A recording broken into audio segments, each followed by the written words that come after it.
Boker Tov, everyone. Turn off your cell phones.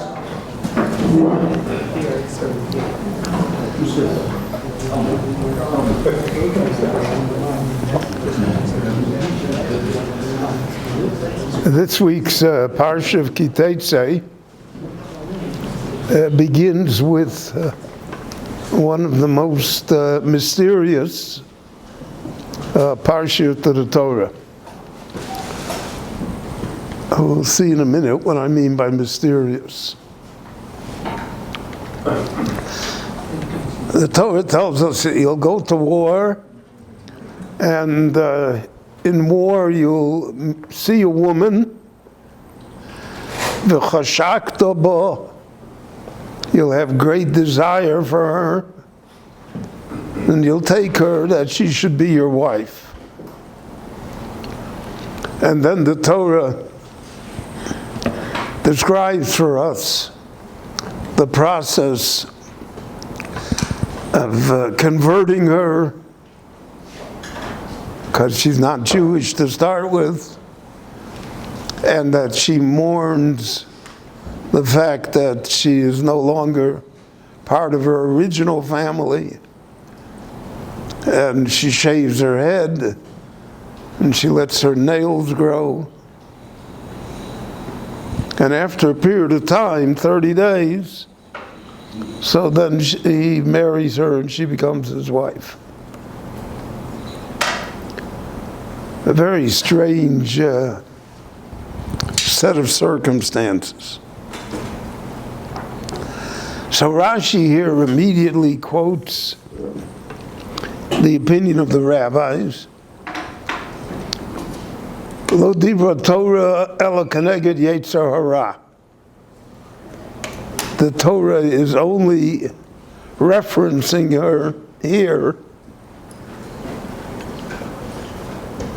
the yetzer hara, the evil instinct in people that gives us desires,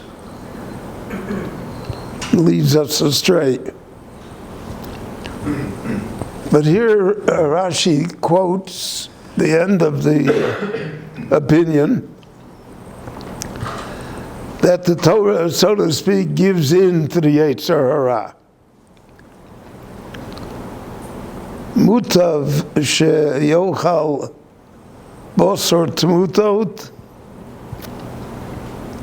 that it's better that the person eats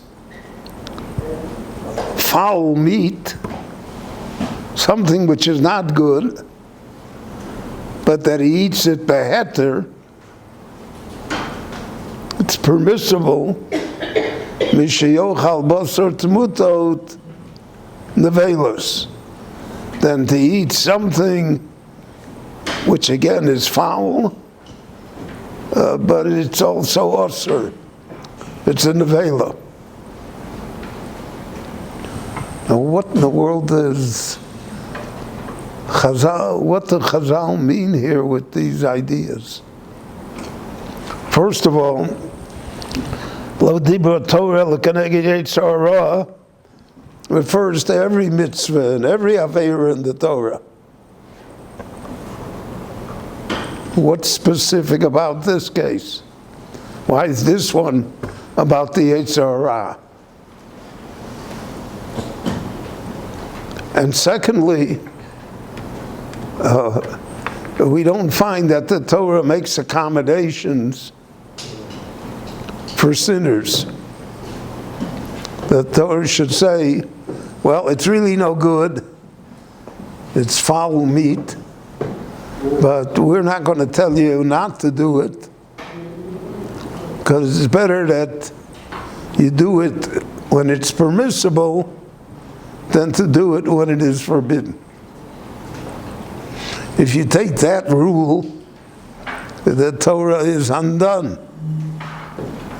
Every case, every situation in life where a person sins, you can say, well, it's better for him that he committed that act when it was not forbidden, even though it's immoral unjustified, even though the Torah doesn't approve of it. Nevertheless, he didn't do anything technically wrong. So there are a number of ways to look at this. One way is that the Torah here, in this case, defines for us how the Yetzer Hara works.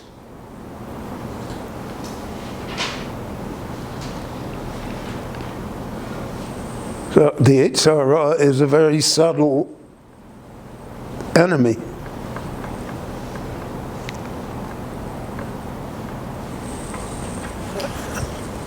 So we see from, let's say, the original sin in Gan Eden, when Adam and Chava ate from the Eitz Hadas. So the Torah describes for us that it was attractive. I mean, it was a beautiful fruit. And that's why they were tempted. If it would have been a cactus or something, he wouldn't have done it. So the Yetzer Hara always is dealing with things that are attractive to us. Eishes Yafas Toar. Now, there is no ugly woman in the world, but some are close.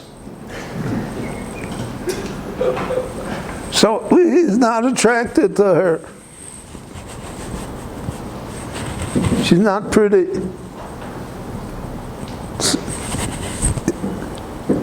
The Torah says, no, she's an Eishes Yafas Toar. She's a beautiful woman. And that's why v'chashakta bo. And that's the basis of his desire. Now, therefore, the Yetzer Hara seduces the man to say that I'm going to take on this woman as a project. I'm going to make her into a wonderful wife. Even though his only attachment to her is that he is attracted to her beauty. She may have the most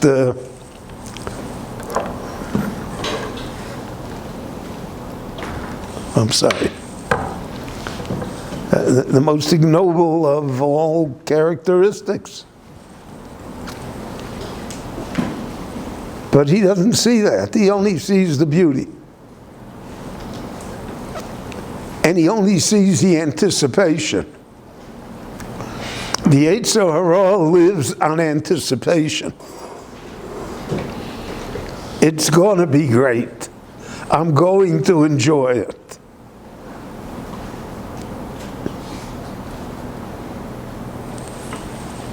Always in reality, reality never measures up to anticipations. We all know that, the vacation that I thought I was going to have is not quite what I thought it was going to be. But the next one's going to be.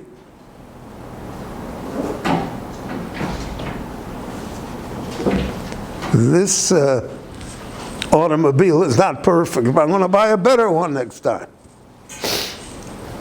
It's the anticipation that is the great weapon of the Yetzer Hara. And therefore the Torah says that you'll marry her and you'll turn out that it's a very bad marriage because you know nothing about her. And physical beauty does not last forever. and the Torah says you're stuck with her,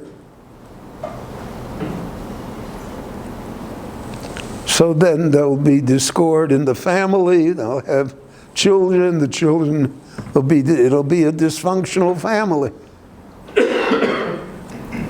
All of that plays out simply because of the fact that the person gave in to his desire. Now, it could be that it's permissible, but there are consequences. There are consequences to one's behavior. And therefore, even though technically it may not be something that's forbidden, but if you think about it in the overall, you'll realize that it's foolish, that you allow yourself to be sucked into a situation which can only be detrimental to you, which can only be harmful. And therefore the Torah describes for us the Yetzer Hara as being this weapon of anticipation. And that reality always destroys anticipation.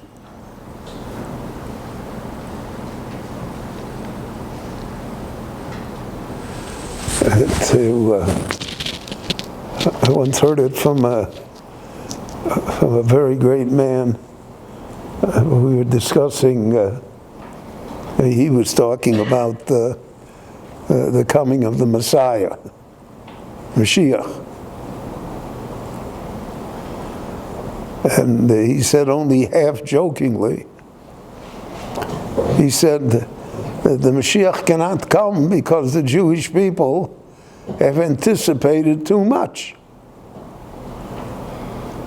We think that every problem in the world is going to be solved. And that's not the reality, he said, of Mashiach. I mean, if you look in the Rambam has a very bland Mashiach. We attach to it the revival of the dead. We attach to it all sorts of things. So he can't come because he knows that he can't live up to the anticipation.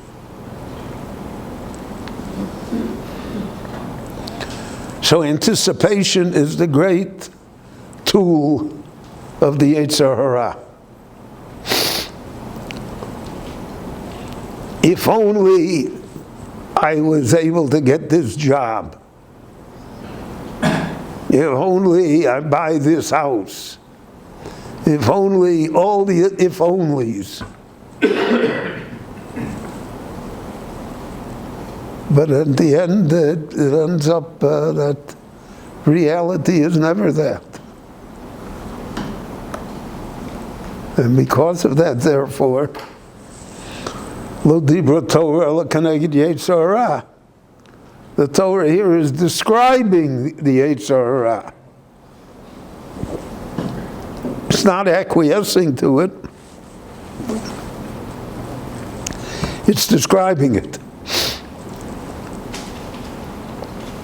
Looks good.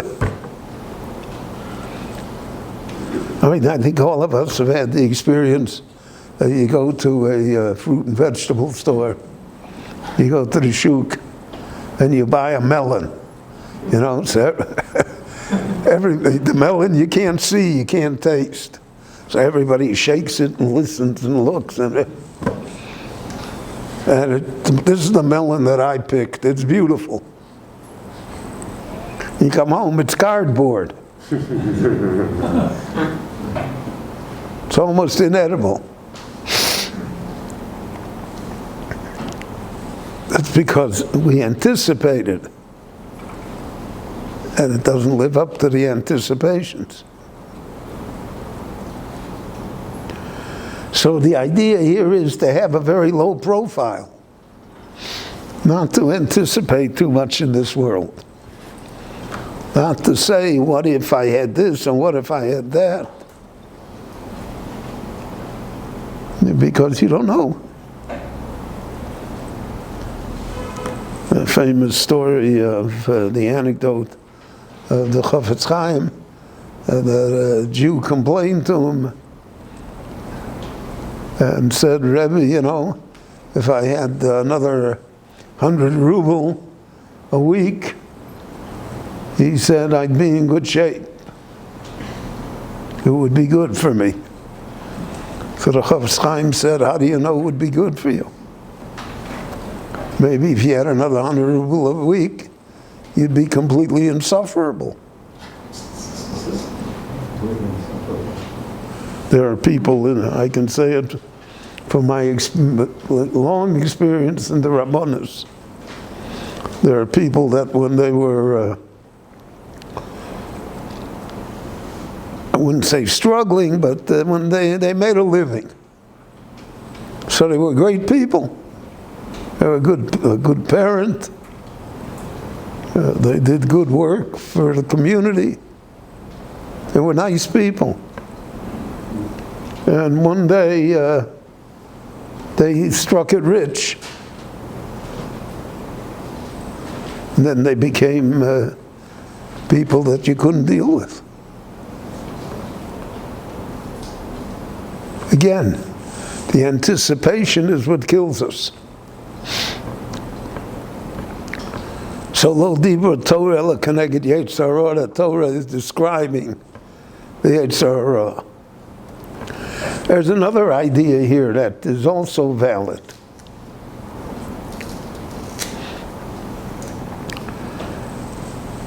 Part of the weapon of the Yetzer Hara is to convince us that if only we did it, we would enjoy it. It would be a positive experience for us. But in the reality of life, we hardly ever enjoy it. It becomes so burdensome that the person can never escape his or her own feelings and regrets. It's never enjoyable. So the Torah here added another dimension. Shlomo HaMelech says in Mishlei, Mayim genuvim yumtaku. Stolen water tastes sweet. Doing the Aveira gives pleasure. So the Torah said, okay, we'll take the pleasure away because it's mutter. You're allowed to do it. You're allowed to have this woman. If you're allowed to have the woman, what do I need this woman for? Who wants it? It becomes repugnant to me. Because the thrill isn't there. The rebellion, the sense that I'm in control, that I can do whatever I want, that's not there anymore.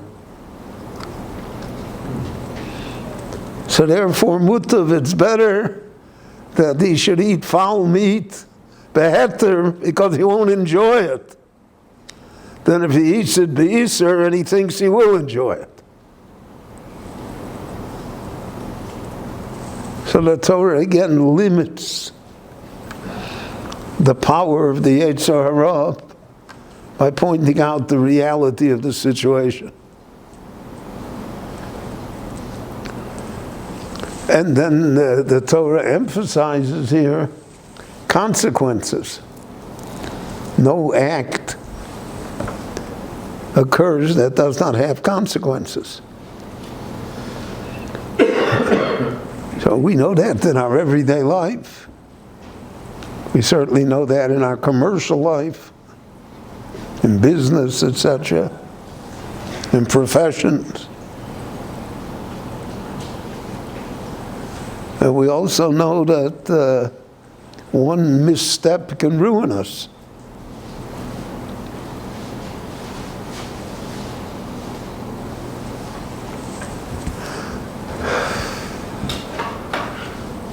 So the words of Reb Nachman, which have been put to music in our time, Kol ha'olam kulo gesher tzar.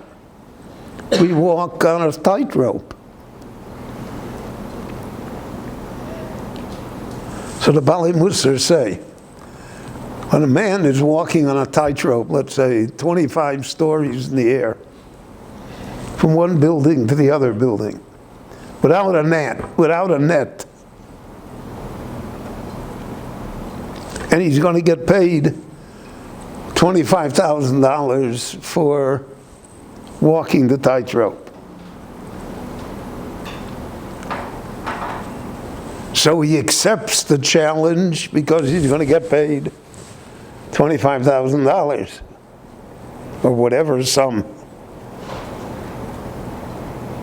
That's what makes it worthwhile that he's going to risk his life. Benafsho Yovi Lachmo, we'll say on Yomim Norayim. We risk our lives for wealth, for bread.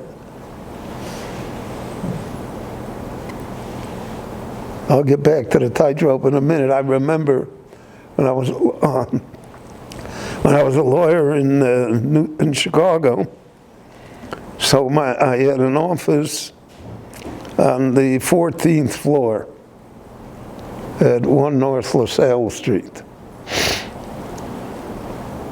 There were 30,000 lawyers on LaSalle Street.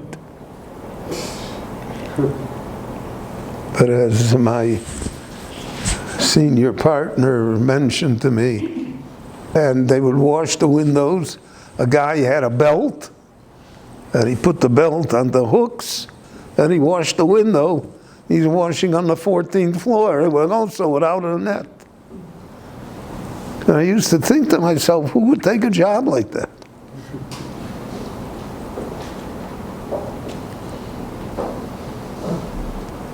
But that's our nature.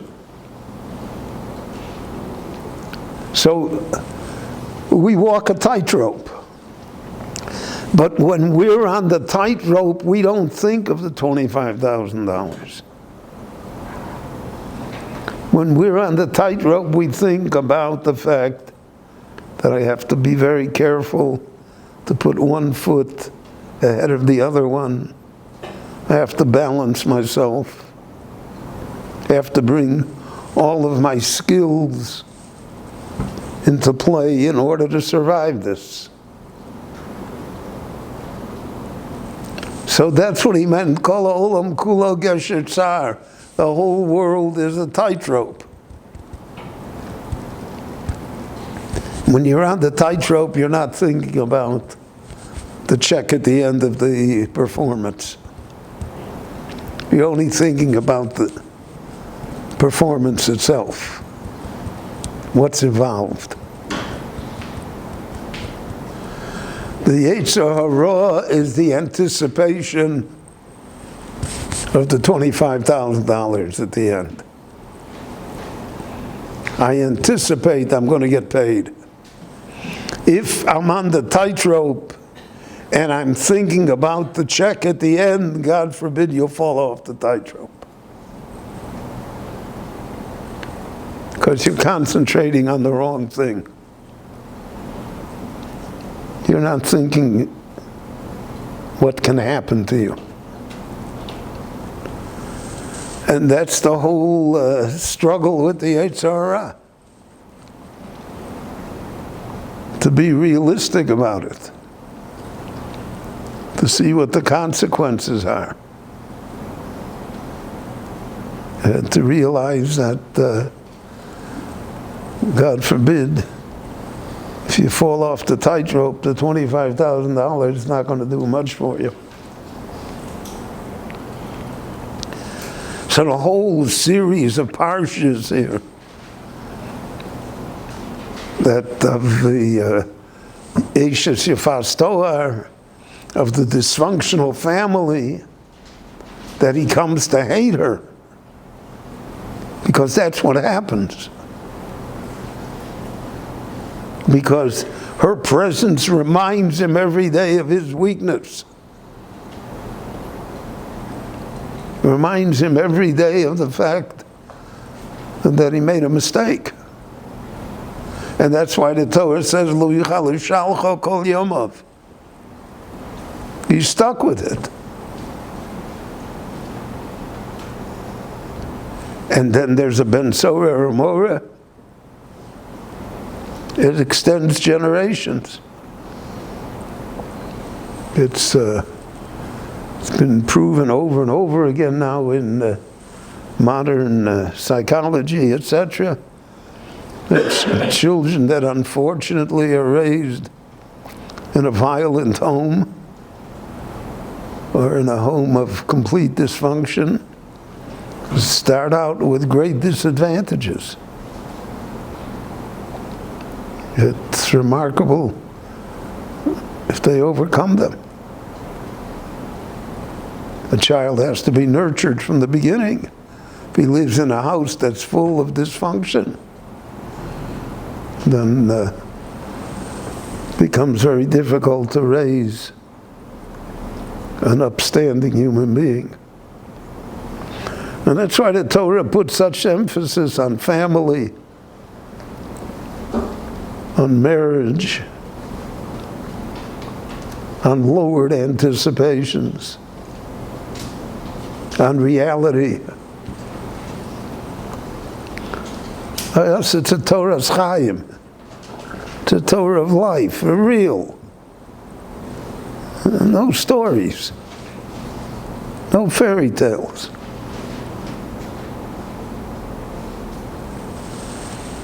You say, a chassid came to the Kotzker Rebbe took no prisoners. So a chassid came to him. He was a chassid from a different Rebbe. And he said, my Rebbe, when he speaks, he's speaking in heaven. And the Kotzker said, when I'm speaking to your pupik.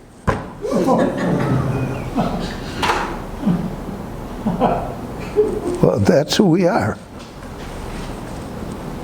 We would all like to speak in heaven, but it doesn't work for us. Too great an anticipation. And in our time, we see that, I hear, since I can't read, so I listen, I hear a lot of shiurim. They're selling you a bill of goods in the world to come. What about this world?